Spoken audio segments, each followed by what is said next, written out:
Good afternoon. I'm Dr. Elligan. I'm a clinical psychologist based out of Chicago, Illinois, and this is Everyday Psychology. Today we're going to be speaking about how to manage stress. What are some different techniques that individuals can utilize in the service of managing stressful life events?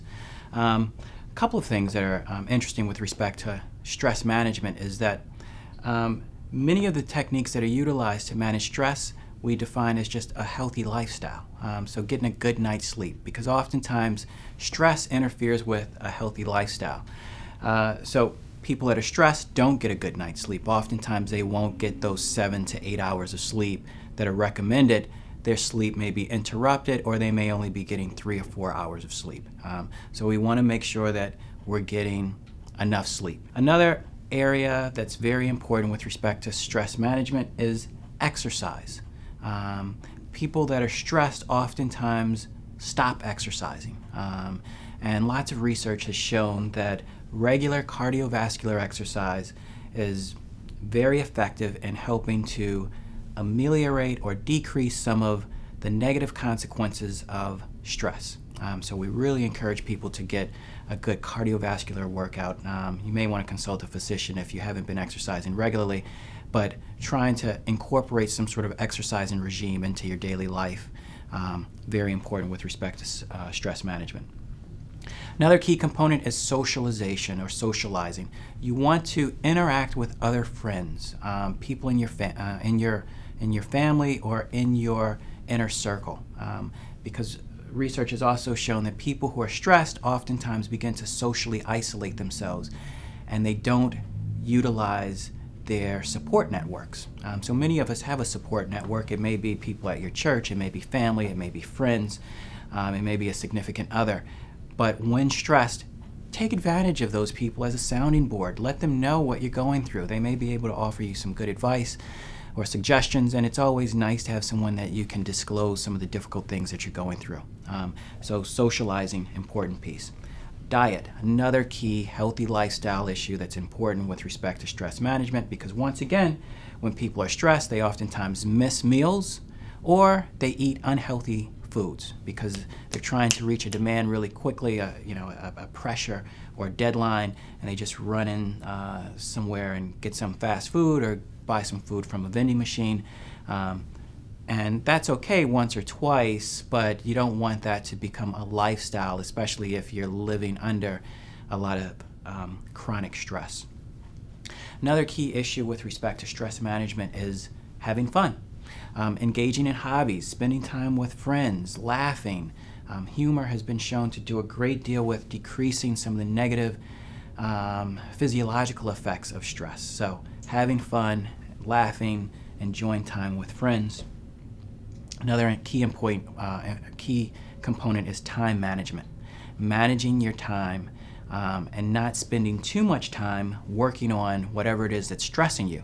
So for instance, if you've lost your job, you don't want to spend 23 out of 24 hours looking for a job.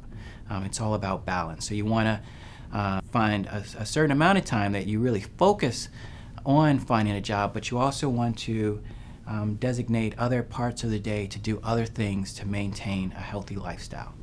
So these are some healthy lifestyle changes that are very important with respect to managing stress. A couple of other approaches that are also effective that can be utilized in this toolbox of stress management include what's referred to as a problem-focused approach versus an emotional-focused approach. So a problem-focused approach to managing stress is meeting the stressor head on and getting rid of it, if you can do that. Not all stressors can be gotten rid of. For instance, if you have an unhealthy relationship with a coworker, but you're not in a position to quit your job, it may not be easy to just end the stressor. Ending the stressor would be ending the relationship, possibly ending the relationship with the workplace, and that may not be an option. But in other scenarios, that is an option. If you're in a relationship with a boyfriend or a girlfriend and things aren't working out well, you can end that. So that's a problem focus, meeting the stressor head on and ending it. As I mentioned, that's not always an option. So when it's not an option, another approach may be what's referred to as an emotional focused approach to managing stress. And that's where you can't get rid of the stressor, but you can begin to manage how you respond to the stressor. One technique that's been shown to be very helpful with respect to emotional focused approaches to managing stress is meditation. So meditation is where a person tries to avoid focusing on the stressful event and focusing on some relaxation or peaceful thoughts to put themselves at ease. A couple of different techniques with meditation. There's expressive meditation, and another technique could be receptive meditation. Regardless of the approach you use, the primary goal of meditation is, once again, to focus on the present, to empty your mind of all of these stressful thoughts or thoughts that are interfering with your happiness, and just focus on one thing and be present in the moment. And people can do that in a variety of ways. Some people may focus on their heartbeat and not think about anything but their heartbeat. Other people may just really listen to music and get consumed by the music.